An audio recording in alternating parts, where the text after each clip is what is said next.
A number of years ago, the son of a friend of mine was in a hospitality program at a local university. And as part of that program, all the students had to spend time as wait staff in a restaurant, and the restaurant was actually within the university itself. So that was part of the schooling. The professor was the maitre d' in the restaurant, so they opened up once a week or whatever, and the students were the wait staff.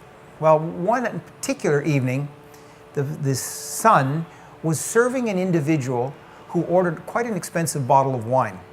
And when they got the wine, they tasted it and were quite obnoxious in their response, as in, this is a terrible bottle of wine, it tastes terrible, it's completely inappropriate, how dare you serve me a bottle of wine like this? Well, the student was taken aback and didn't know how to respond, and went to his professor, who was the maitre d', and the professor said, no problem, come with me, I'll handle it.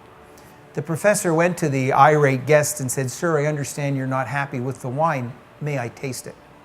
The professor tasted the wine and said, sir, there is nothing wrong with the wine. However, if you're unhappy, I will be more than happy to replace the bottle. And then afterwards, took the student aside and said, there's something you need to understand. The customer is not always right. The customer is always first, but they are not always right. And I've never forgotten that story, because in today's world, where customer service is so important, and as we try to drive a culture of service within our organizations, we need to remember we are the experts.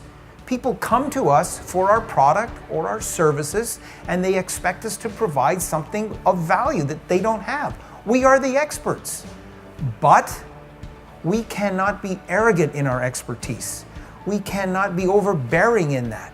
We have to remember the customer is always first. The customer may not be right, and they are looking to us to provide our expertise.